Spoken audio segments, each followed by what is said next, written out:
What's up, everybody? Dark Knight 316, Robert Wheeler Gaming, and this is the Roundtable Podcast, episode 33. So before we all start, what'd you bring us to drink? I found this energy drink called Bucked Up Energy, so I thought we could get a little bucked up today. So Alright, we'll try this. Before we start with our news, what have you been playing? I just recently platinumed Yakuza Like a Dragon. So how'd you like that? The game's good. I really like the being able to do the different job classes. I like that. I think I said it previously about how they didn't say like, oh, this class is like a mage class. This class, they gave like actual names of different classes, but you knew what they were. And I think the only thing I did not like about that game was the fact that there was too many mini games, too much side quest. Eventually, at some point, you had it where it was just like you had to do this thing called I believe it was like part-time hero or something, and you had to grind out every single thing. You had to get like 300 points, and you had to grind it out. So I always think about people who say if Final Fantasy annoys you because it's too much, then don't play Yakuza 7 because that's even worse. Well, that's in most of the Yakuza games. You have to play those games, but the difference between this one and the other Yakuza games is most of those ones you got to get like complete them all with getting on like the scoreboard or get on the stats on it. So if you're not good with like mahjong or whatever like that, then you're not gonna be able to win because you have to do that for the games. So. Yeah, it took me like 80 hours, so I'm glad I enjoyed it. It was my first. It was my first go around with that game. My first Yakuza game I ever played that like really went through and platinumed it because I dabbled a little bit into like Yakuza 3 and 4 for PS3, but I didn't really play them as much because I didn't. At that time in the PS3, like my RPGs weren't really like a Yakuza game. So. Well, because the other Yakuza games are not RPGs. Yeah, so I They're didn't more really like them as much. You know, like a beat 'em ups kind of thing, like that. But Yakuza came out on the PS2, right? Yes. I never played it on the PS. Unless we did, but I don't remember it. 1 and 0, whatever, the Kiwami and Kiwami. Yeah, maybe I just don't remember it. Like that. But I finished up, like I said on the last one. I platinumed Dragon Quest 3, so now I'm playing the 1 and 2 collection. I'm almost done with 1. From last time I remember, I just have to do a little bit of the cleanup and then go straight to the end. Like I have to build the bridge to go to the end. One thing I don't like about the first one is like you're the only companion you get, so you got to face all the enemies where you can't really like destroy a bunch of them at a time to kind of like speed up things. But also it's like you're back in the same old towns, so it's like it's pretty much kind of like a repeat. That's kind of like how Octopath Traveler did, but I know with this new one it's kind of a little bit different. But Octopath Traveler 1 and 2, you pretty much went to the same towns. They just have different effects. But in this one for Dragon Quest 1 is some of the major towns are destroyed because of stuff that happened in the third one. So I know the second one is what more people like in the series. Because you go back and get your team, but this time when you get your team, they're defined. So it's like one person on your team will be a mage, one person will be a thief, one person will be, a warrior, that kind of stuff like that. So it's more defined, kind of like how the series went going forward. So I'm looking, I'm excited to go through that. So that's pretty much what I play. How's your 30 for 30 going? It's going. Yeah. It's rough. I'm actually day 9, and I only have 4 platinums, so I'm behind on platinums. It's just mainly because I just don't got time. Yeah. I think that's the biggest challenge is because, like, some of these games, yeah, they may take 4 hours, but I don't have 4 hours. Like, after you're done with work and, doing stuff for YouTube and all that, like, you just don't have time anymore. You're just too tired at the end of the day. Like, you just got to push through. Yeah. I'm not one to stay up real late anymore, so. So if you want to see his journey, just like and subscribe to his channel, and you'll be able to see his vlogs of what he did. Make sure you subscribe to this channel so you can get gaming news updated every single Tuesday. Yeah. So our first news that we got here is how many people are liking Metroid Prime 4. A lot of people say it's a pretty decent game. A lot of people don't like is if you're in the desert stage, it's completely silent. There's no music, no nothing. Why? Because you got to buy a $30 amiibo just to get music into the game.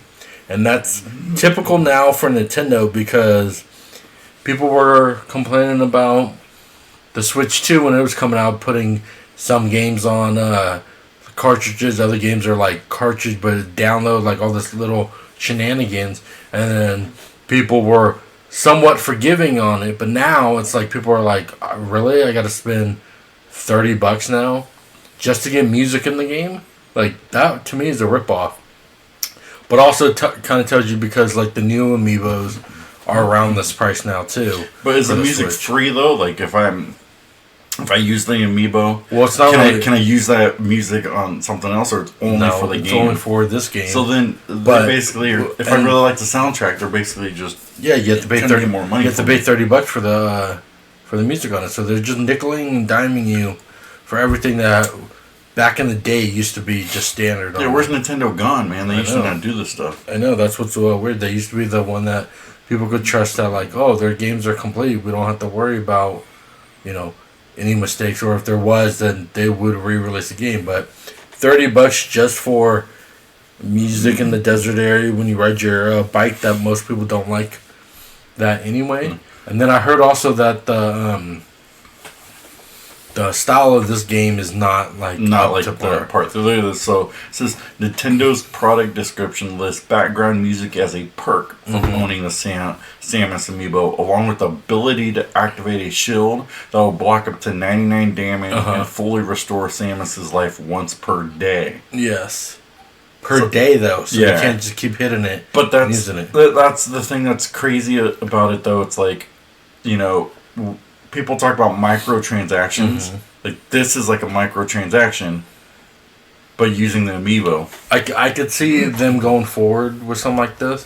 Where it'll be, because not everybody could do it because there's not an the description doesn't inform you, however, that without the amiibo figure, the desert landscape in Metroid Prime 4 Beyond will be eerily silent and offers nothing if you haven't splashed out the figure.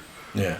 But what I was saying is, like maybe with let's say Donkey Kong Bonanza, they're like, oh, well, we have this cheat that gives you infinite health and all that, but you got to pay $40 for it for buying this amiibo.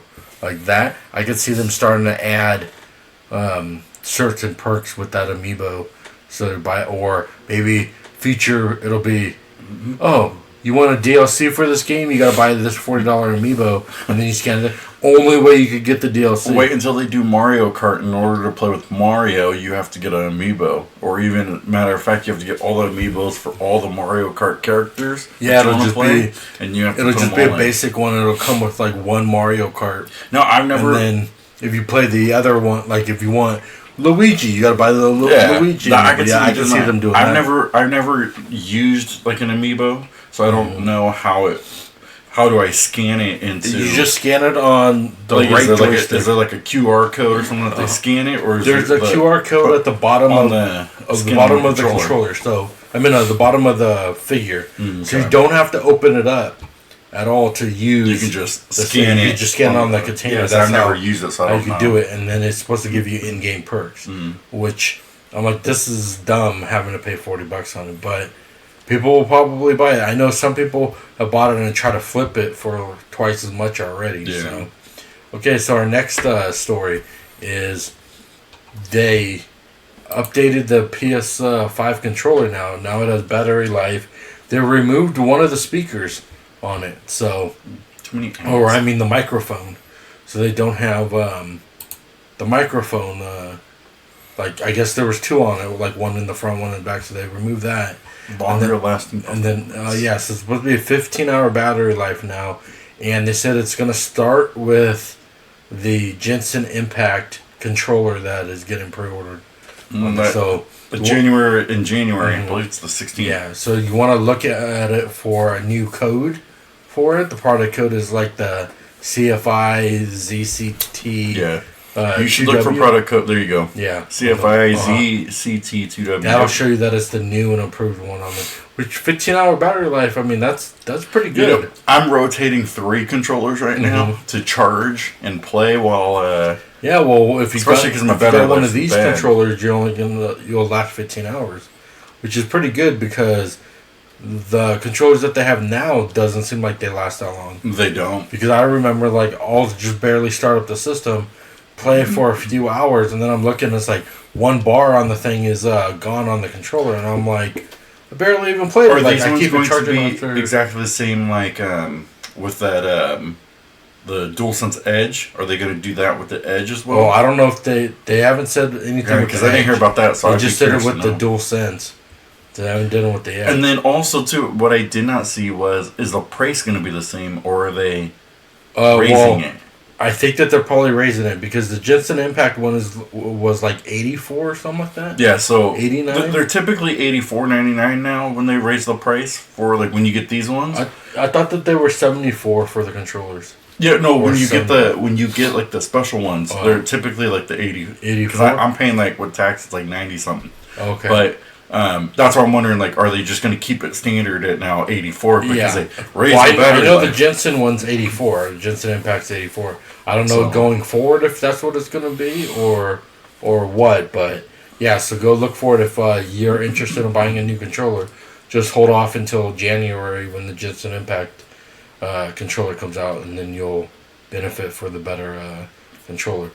And then pivoting on that one is the PS. They're complaining about the RAM nightmare now because of the RAM's now starting to get expensive, and they're starting to not be readily available. Mm-hmm. So they're saying that the PS6 might suffer from it, and that could delay the PS6 from coming out because they say that a lot of the prices for these RAMs are going for OpenAI, going for the AI market. So there's not going to be enough RAM for like the PC market or anything like that. Yeah, so basically OpenAI secured a deal which they agreed to buy 40% of the world's global supply of RAM. So that means, the other 60% is up for grabs. So you got to think that anything that you use... Now, I don't know how the RAM works. Like, is there a specific type of RAM that's being used that they're buying, or is it all RAM in general? Like, so I don't know how that would work there. I think this OpenAI is buying all RAM in general. But so you could buy stuff from NVIDIA, you could buy stuff from the other ones like that. But what I say is, then why don't they secure it now of what they want to go use instead of going, oh, well, this one is going to be good in the future when we start building it, because if they're going to be taking the world supply of it, you may not find one that's good on there, and then the new ones may not be available. So if you want to charge us like thousands of dollars for the PS6, then you're gonna wait till but see, here's the thing. In. Why don't Sony just buy like a startup that can make their own, and then also, like, when they're not making their own stuff, they can just go sell off to other companies and start doing that. They're not smart enough to come up with stuff like that. Because then you think... For them, think it's cheaper just to buy it from a company that's what I was looking at like this. So if OpenAI is buying 40% of the world's gold supply, why can't I come in there, create my own, and say, I'm not selling to Open... Because see, RAM and stuff is what makes the memory and stuff like that go around. So why can't I create one and just say, I'm not going to give it to OpenAI because you're taking 40%. I don't want you to take 40%. I want these other guys to be able to do it. And because it's competition, I'll drive down costs. And then it's going to be much cheaper that way. Well, because it says right here, it says prices have gone up in the last 18 months. Mm-hmm. You said almost unthinkable to even buy. But is RAM something with the price? Is it hard to create? Well, it's not hard to create RAM. It's just that if you want to pack like terabytes or gigaflops or whatever into the little device, it's going to be pricey for it. So it's like if you figure, like, let's say they make a gigaflop of data, and if all those components to make that flop was cheap, then they can lower the prices for consumers and say like it's $800. But now that OpenAI is buying all the components for them all, now they're going to jack up the price to $1,600 per component. So then when Sony wants to go buy it, or you want to upgrade your RAM on your PC, you're going to be paying a premium for these RAMs that may not even, I mean, they may even jack up the price for like a terabyte, where a terabyte used to be like, let's say $50, but now that they're buying it, they're going to be like, oh, well, you're going to need it so bad, so let me jack it up to, $200, because you're going to need this RAM if you're going to want to get new computers, because that's going to make laptops go up in price now. Your iPhones are going to go up even more. Everything that uses data is going to need these RAMs to go up. That's the thing. I know it's not easy to start a company, but it's like, you would think that somebody who is in this field, who like enjoys this stuff, would be like, let me just get some people to do startups so we can run our own AI, price it, get the, and put out these competitors. Like, I always thought for myself, if I ever started like a retail business, I'm putting Target out of business. Like, that's what always would be my goal. Because, at the time Target was, they're still pretty big. But in my mind, I'm like, I crush Target, and then I go after Walmart, and then I crush Walmart, and I go after Amazon. Like, you start building that. You can't just say, I'm going after Amazon, who's up at the top, and then take it out. Like, in this case, I could be the little guy who said, I go after OpenAI or Micron, or who's going to make this one. But you know what I'm going to do? I'm going to start mine. I'm going to impact the market, start taking people who, after their contracts are up with these guys, who want to come to me, and then I'm going to start putting them out of business, because competition drives prices. Now, the one thing that could happen is the people that are making these RAMs could say, you're not allowed to buy all this amount from us. You're only allowed like one per customer, like how they do it when they sell it to us to the controllers. Yeah. So they could do that. That'll prevent that OpenAI from buying. That would, but you know how it is with contracts and money and all that. If they're going to throw $1 million at you, and that you can make. But I wonder if it's also like able to do it. Because like there's the ones that were like the FTC and all those block. For like monopolies and stuff like that. I wonder if they could do that for. I mean, they're not buying majority of it because they're buying 40%, but that's still like a big chunk of not having competition, because it'd be like saying that AT&T buys out T-Mobile. Like, that's one small company because there's other competition, but that's like 40% of consumer buys. So I don't know if maybe it might go through. I don't know. But that, they say it's going to impact I say for Sony, maybe you should just start buying them now, so that then you stockpile them, so that then you can maybe do like the first batches of PS6s are going to be this price, and we have this RAM on it, but then like the PS6 Pro will be with these new RAMs that they have here. With the prices going up, it just made me think stock prices. You should have jumped in there. Dang it. In the last 18 months. Yep. So then with that one, we're going to pivot to, there's been a new leak in Resident Evil. They said a new playable character has been revealed. Is it Chris? No. It ended up being Rosemary Winters, which is the daughter of Mia and Ethan Winters, which I believe Ethan is from Resident Evil 7. One of the newer ones. 7 or 8, I believe he's from that, so you play as there. That's one of those, I gotta get back in. But they said that what's weird about this one, though, is they said 7 and 8, she's like a child, but in this one here is going to be kind of like a teenager, or they're going to age it. So they're saying that there might be some type of time traveling involved, because if you kind of read further into it, they said that like it takes place in 2030 something, and then this one here takes place in the other one. See, because it says in 1998 Resident Evil 2, and then it says that's what he was saying for Chris, because they didn't know Leon. Keep scrolling. So it says here with the Winters, but they were saying something about she's given a visor, so they're saying Rosemary Winter's just 6 or 7 years old. If the timeline wasn't amended in some way, so they theorize that some kind of time jump will happen somewhere. Yeah. So Resident Evil is not usually doing time jumps and stuff like that, so it's kind of weird on it because here they say that it shows Rosemary Winters at 16 years of age and struggling with terrifying powers. It was set in the year 2037, while Resident Evil Requiem is set around 2025 or 2026. So see, it's from the Village. So that was 7. 8. Is it? I think it was 8. 8, something like that. One of those ones.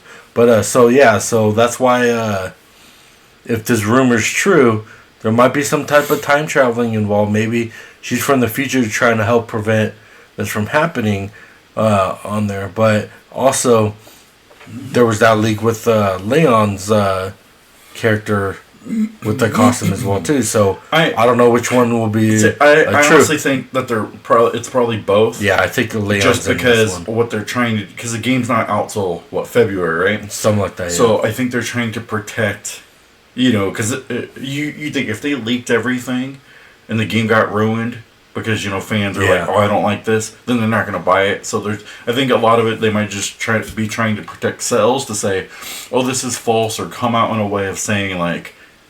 Not by lying, by saying, oh, it's not true, but like, oh, these rumors could be false, like something like that without actually confirming. I think maybe this one's more true, and I think that they're bringing this one, like leaking this one out, so you forget about the Leon one. Yeah, but I also feel this one is a little weird too, because I'm used to like the Jill Valentines and all them, so I'm not used to these ones. So I don't know, anybody who's watching this channel like can explain to me and let me know like in the comments, like these newer characters, how are these newer characters received? Are they received a lot better than like because Joe Valentine, Leon Kennedy, those guys are all iconic. Yeah. So is it like, do people not care and that's why they're trying to push this? Like why are they pushing like not trying to continue with who you're well known with and just having these guys as like minor roles? So I don't know. Well, now we're gonna end with the Game Awards. We're gonna pick each category and then we're gonna select. Or again, we're not gonna do the Game of the Year. That'll be the end. We'll start at the bottom. Best esports team. So the Game Awards will be on Thursday, and these are the categories that are going up for it. And I heard that I've never seen the Game Awards completed. I've only just seen the highlights, but I heard it's like 4 hours long. So do you want to go over every single one? Yeah, we're going to go every single one and pick one that we think is going to like would be our best. So this is the best esports team. I haven't been watching it there, so I'm just going to pick the Gen G is what I'm going to pick. Okay, for League of Legends. Which one are you going to pick? I would probably say Counter-Strike, too, because that's really the only other game that So Team Vitality? Yeah, that's pretty much like the only other game I know. Okay. You can cast your vote. Yeah, but you got to sign in. Oh, do you? Yeah, so... can I hit next? And you should be able to go to next to go to the... Okay, no, I don't think it can. I might have to go back to... Well, you could have went to view all categories. Oh, so just and then see what the next one is.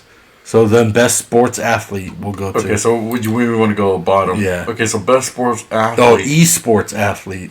Okay. And see, that's the same thing too. Yeah. I don't know. I don't follow too big on. I mean, I follow it, but not too. My thing is just because like a lot of these games I don't even play, so I don't know. Well, I play Street Fighter, so I don't know these people too much. So I will pick.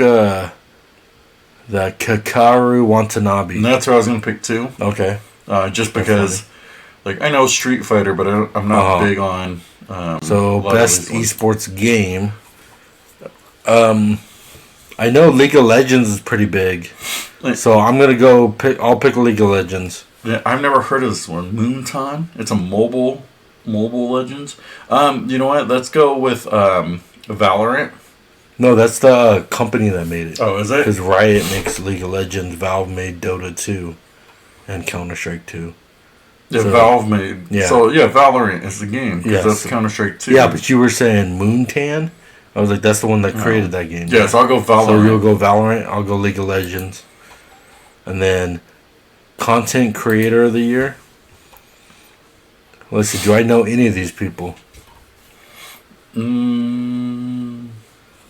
Yeah, I've heard of him. I've heard of these two.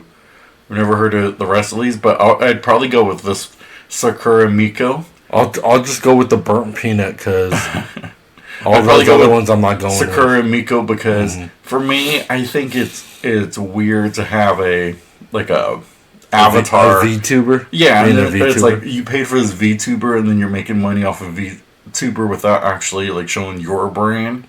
Your brand's just a VTuber. So I think that's weird. This guy's pretty popular. I've seen him around doing a bunch of stuff, but I doubt that they'll give it to one of them. They might because it's how popular they are. But most anticipated game. Let's see. I would think Resident Evil Requiem. Oh no, Grand Theft Auto 6 would probably be the most anticipated. Yeah, I'd go with 6. You know what? If I personally was gonna pick, I'd probably pick Requiem. Would probably be more popular. I'm gonna throw a wrench into everything. You're gonna pick Marvel's Wolverine. Oh, I thought you were gonna pick First Light. But this Grand Theft Auto 6 does not look like it's gonna be something that is gonna interest me. I think that they're. I think they're. I don't know. Like I never played 5, so I don't know how much you're gonna get me to try to play 6. So best adaptation. Let's see. So these are the ones that went into became like TV or movie and stuff like that. So I think the best one would probably have to be the Minecraft because that movie made a bunch of money. Yeah, but I'm kind of wondering. I'm looking. It's probably going to be Until Dawn. No, I think The Last of Us 2 is what they'll pick. Well, because I think The Last of Us 2 has already rode its wave. Cause you don't really hear too much people talking about Last of Us 2 because the seasons are already up. But I think Until Dawn because it's a new one and plus it's a Sony game and I know they like to do a lot of Sony. So is Last of Us 2. So I got Until Dawn. I'm going with that they're gonna pick the Minecraft movie because that made way more than any of these other adaptations of it. So best multiplayer. Best multiplayer. Oh, I already jumping out. I'm going to say Split Fiction. You think that's what they're gonna pick? I think so. See, I'm torn between Arc Raiders and Battlefield 6. I think Arc Raiders should win it, but I think that they're gonna give it to Battlefield. Well, maybe not Battlefield 6. They might give it to Elden Ring Night Rain for the best one. I personally would probably pick Battlefield 6 or Arc Raiders. Because I haven't really played Elden Ring, but I heard Elden Ring would probably be my style because it's like Monster Hunter. I just recently purchased Elden Ring, so you could try it if you want. But I think Split Fiction's gonna win. The Night Rain is a different one. Let's see, best sports / racing game. Ooh, Mario Kart. Mario Kart's gonna have to win that. Mario Kart's got this one. Yeah, I can't think of anything. Well, I mean, Rematch could. I mean. The soccer one could win it because soccer's really big globally. I can't see Mario Kart not getting it, so I'm going Mario Kart. Yeah, I'll go with Mario Kart as well. F1's been taken off. Yeah, but I don't think it's big enough as a game to do it. But that soccer one will go. Best sim and strategy. Final Fantasy Tactics. That's where I'm going for. Not necessarily that they're gonna pick it. Yeah, but I'm going with that because half these games I don't even I've never even played this year. So I'm going Final Fantasy Tactics. I'm going with Tactics. That'll be my pick, even though a great game. They may not pick it. Such a great game. I don't care. I'm doing that one. Let's see, Best Family. Such a great game. They need to put Final Fantasy Tactics on here again too. It's gonna be tough. I think between Split Fiction and Mario Kart World. Mario Kart could win it again for the one, but I heard that because I can't see Donkey Kong Bonanza being a family game. Like that's handing the controller over and stuff. But like these other ones, like the Lego Party and the Voyager and all that, there's multiplayer. Like Donkey Kong, I don't think is even multiplayer. So I haven't played it. I'm going Mario. Actually, I'm going Sonic because I know Sonic's been taken off because of the movies and stuff. I'm gonna go Sonic World. I'll go Mario Kart World. But I think Mario Kart can't win them all, can they? It could. Best fighting. Best fighting. I think that they're gonna give it to Mortal Kombat Legacy, because if you look, they put Capcom Fighting Collection 2, not the first one. If they put the first one, that one would definitely have won.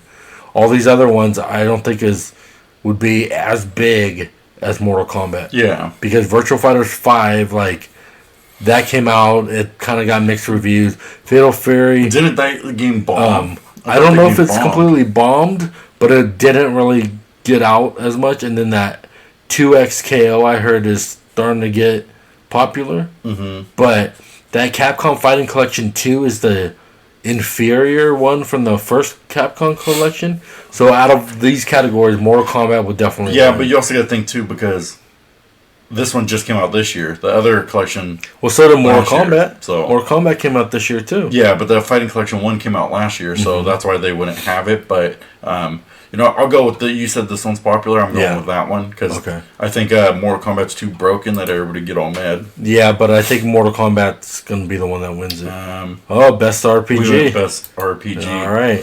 Claire Expedition 33. It's not up here. Yeah, it is. That, in my opinion, is going to be handed down. How dare they not put Final Fantasy Tactics up here? What are they doing? They don't. They don't consider that as a RPG. They don't want Final Fantasy Tactics to beat out Claire Obscure Expedition 33. Yeah, because Monster Hunter was wild bombed. It wasn't as big as it was. Kingdom Come was pretty big. Avowed had mixed ones where they said the Outer Worlds 2 bombed. Claire Expedition, hands down. Now, here's the thing, though. This RPG is fan voting, right?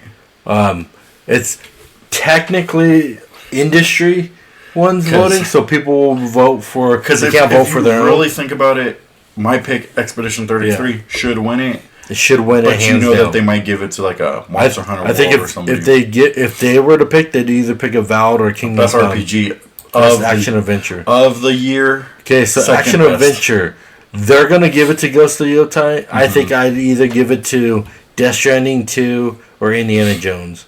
I would say Hollow Knight. Hollow Knight's popular, really popular. Came out pretty popular.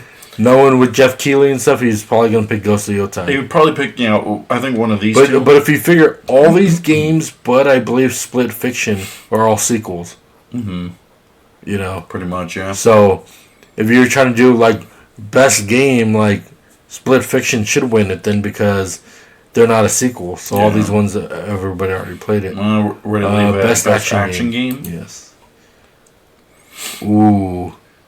Well, how is Battlefield 6 an action game? Because it's an action shooter. How is Doom? I would they'll give it to Hades too. You think so? But I would either pick Ninja Gaiden 4 or Shinobi. If I had to pick between Gaiden 4 or Shinobi, I'd go with Shinobi. I'd go with Ninja Gaiden 4 just because from what I saw of it, it actually made, like, I ended up buying the other collection because I saw 4 and I was like, oh, this looks pretty cool. Like, let's go back and nostalgia play the other ones. Yeah. And I think they were like $10, but like by watching it, it made me actually buy the old ones, but not this one. So I think 4 I'd go with. That'd be pretty cool. So best VR AR game? I haven't made it because it made me sick, but I haven't seen. I think Aliens would probably be the best, or Marvel's Deadpool. Maybe Deadpool, since I'm wearing the shirt for Deadpool. I think Marvel's Deadpool's gonna be it. I think Aliens would probably get it more. I think it's gonna be Marvel's Deadpool. All right, so now we'll go up to the best mobile game. Has to be Fortnite. Well, Fortnite's not even one of them. See, I didn't even know Destiny was... I didn't know Destiny had a mobile game. Persona 5 had one too. I would probably go with Sonic Rumble. I heard that one was pretty good. I heard that Wuthering Waves was pretty good. I've never heard of that Yumasumi Pretty Derby. Never heard of that one. Never heard of that one either. I've never even heard of the Destiny Rising, so for me, like, I don't even think that that's probably a thing. So I would probably go with that Wuthering Waves is what I would pick on that one. So let's see, best debut indie game, Claire Expedition 33. I've never heard of Dispatch. It has to be Expedition 33. I think this one blows them out of the water. It has to be. Like, Expedition 33 has to take most of those. Best indie game. If they're on Expedition here, 33. it has to be. Did I just click on that one? No. They're in this category too. Yeah. It has to be because I think they might give it to Hollow Knight. But you got to. But Hades 2 was also pretty big, and then that Ball Pit game I heard is getting popular on it. You got to think though, because like out of all these games, as you're saying, sequels, things like this, just came out of nowhere, and became super popular. When it first started to have screenshots, people were kind of like, eh. Well, see, like with the Expedition 33, like I didn't even know anything about it. You told me about it, and so I was like, okay, well maybe I'll go try it out, and then it looked fun. So this one is what best community support. I'm going Helldivers 2. As much as I want to go Final Fantasy 14. No, I think the best community support would probably be Fortnite, because they always have like new stuff coming out for it. So I think Fortnite would win. Helldivers 2 has been really popular. Yeah, but I mean they haven't really came out with like a lot of DLCs for it. Like 14 has up on it, but I think the Fortnite would be it. This is the best ongoing game. So it's pretty much the same thing from. So if Helldivers 2 doesn't win the other category, they can win this one. Well, ongoing would have to either go with Fortnite or Marvel Rivals, because Marvel Rivals have been adding new characters to it. Yeah. Helldivers 2 just like recently and I've never added seen anything with No Man's Sky. And then No Man's Sky, I don't even know that they did it. I think they just needed to add. Yeah, because there was best community support, best ongoing. We already did that. Yeah. All 5 of those games, and then the best ongoing, which means that were pretty much all the same 5 games. They just added that. So that didn't really seem games for impact. I've never even heard any of these games, but we know which one will probably win it. It could probably be the Lost Records Bloom and Rage. I think it's gonna be South at Midnight. But I will pick Wanderstop. Is what I would pick. I don't even know what this Games for Impact is. For a thought-provoking game with a pro-social meaning or message. I'm probably going South of Midnight then, just based off of what they're showing for the covers. So I mean, I could see this one too, but yeah, I can't see it as a. It's a dumb category in my opinion. It is. Games for Impact, innovation, and accessibility. It's like Doom. It's probably going to be this one. I'll pick Doom: The Dark Ages or Atomfall. I'm going Assassin's Creed. Well, see, none of them, because this is hardware that is pushing the medium forward by adding features, technology, trying to help games be played by an even wider audience. So then, if that's the case, it would have to be the soccer. Because Atomfall, like, I don't know, soccer's one of those doing accessibility for it. I mean, soccer's one of those. It's popular with everybody. So. And Doom could also be one, because Doom has made it where if you're not that good with FPSs, you can actually do it. But I don't see how the Shadows would do it. So here's the one I was talking about. So I think we're not even looking at the bottom one. Oh, my bad. Character on that one too, because that's Troy Baker for Indiana Jones. I think you should give it a Charlie Cox. I don't think they will, because it'd be expensive to give it to him. But I really liked him as Gustav on there. I didn't really like Ben Starr too much as what's his face, Verso, because like you played with him later on, but also it's like I didn't really like. I don't know, like I liked the character, but I mean I liked Gustav better than it, and like I could totally tell Gustav was Charlie Cox. The Ben Starr, I only knew it because when they were doing the opening of it, they said it was Ben Starr, so I knew who it was. Other than that, I can tell you who I would pick, and then who I think will probably win it. I think that they'll give it to this Erika Ishii. I think they'll give it to Erika Ishii. But Troy Baker. I want Jennifer English to win, because I think she did a perfect for male. I think she did a great job. I think any of the Claire expeditions should win it. But they'll probably give it to this Erika Ishii. I think the problem though is like Troy Baker, Indiana Jones. So it's like it's kind of hard to say Indiana Jones is going to top for best performance of like male. Male did really good job. Troy Baker sounded like what's his face? Harrison Ford for when he did Indiana Jones. But yeah, like I said, I think they'll give it to Erika Ishii. I have not even heard the dialogue for the Silent Hill F, so I could not say whether that Kunatsu Kato is good or not. But I say anybody from Claire Expedition should win. I personally would pick Charlie Cox, but that's just me. Yeah. I mean, Ben Starr is fine. I'm telling you, but she'll probably win. Yeah, she'll probably win it. So on that one. So let's see. We did best performance. So best audio design. Oh, Claire hands Expedition down has to be. Claire Expedition. If we're that saying music is the best in-game audio and sound. That music and stuff like that, Oh and my gosh, then that fight sequence that was like That's a. towards the end. Yeah, That I haven't has to heard be. really too much with Death Stranding.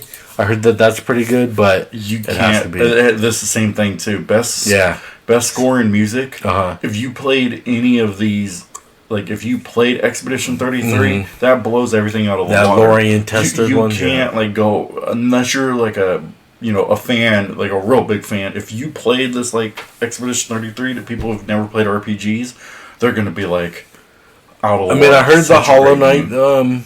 sound for like the soundtrack and stuff like that. That's pretty good as well. But Claire Expedition 33. But no, what they say, no disrespect to the rest of these guys.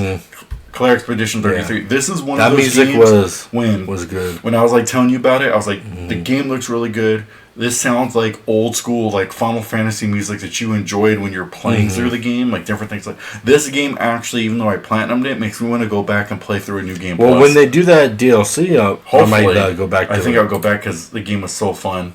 So best art direction, Claire Expedition 33. I think so. It's pretty much all just the same games over and over again. That's so that then when like Claire Expedition doesn't win, they can give it to somebody else. Expedition 33 Expedition. I mean, that's what I would pick. Claire Expedition. Like sequel here, this is sequel there, sequel there. Technically a sequel there. That's the only one brand new. And this one is outside stories and narrative development in a game.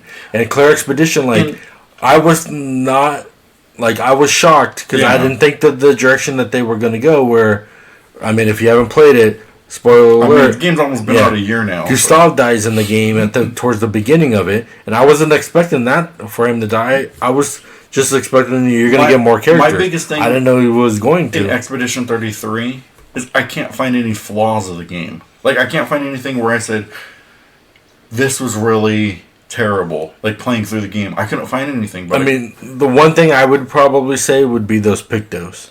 That's the only flaw. I mean, my only other thing was, like, the map. But, like, I got over it once I was able to, like, exploring. But, like, it came down to, like, the map. Okay, well, you know what?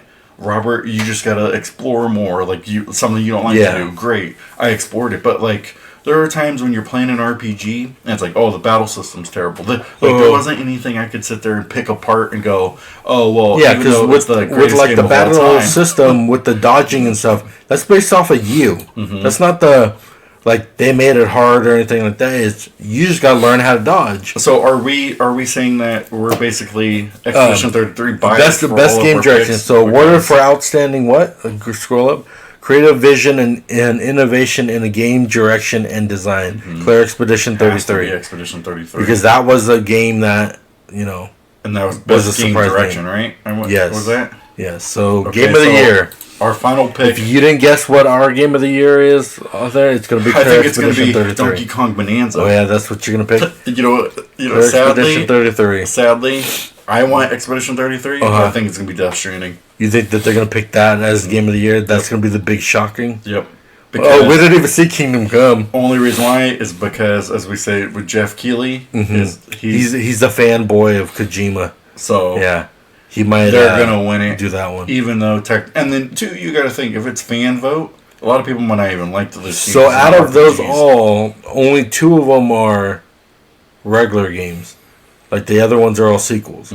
So Kingdom Come, Death Stranding, Hades, and Hollow Knight are all sequels. Donkey Kong and Claire are the only ones that are not single. Yeah, it's like you got to think if it's fan vote, Claire Expedition 33 probably won't win it because I think you have like a lot of people who aren't big RPG fans.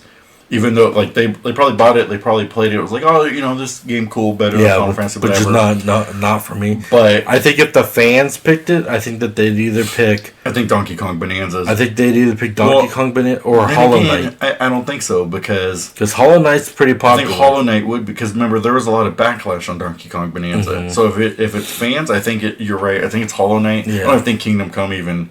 I don't even know how they made it to them Game of the Year. But I think it'd be Hollow Knight. It's Kingdom Come is a really good RPG game. It's really good. I don't know how they made it up there, but I think it would be. But Hollow Knight would probably be the ones that the fans would pick. You have between Hollow Knight, Expedition 33, and Death Stranding, but I have a feeling Death Stranding is going to win. Jeff Keighley's pick would be Death Stranding. Yeah. So those are all the ones that are at the Game Awards for the nominees on it. Claire Expedition has many of the ones. I hope they win them all. So there's Death Stranding and all those ones on there. But personally, I would pick Claire Expedition 33 for Game of the Year. Next week, we'll pick our Game of the Year on it, which you pretty much probably already figure out what the Game of the Year is. You might have figured it out. So, put in the comments, are you going to watch the Game Awards? What is your Game of the Year? What is your picks for each of these categories on there? And let us know in the comments. We do this every week, and we'll see you on the next one. Yeah. God bless you guys. We'll see you. Take it easy. Yep. Man, Game of the Year, huh? You think Expedition's gonna win them all?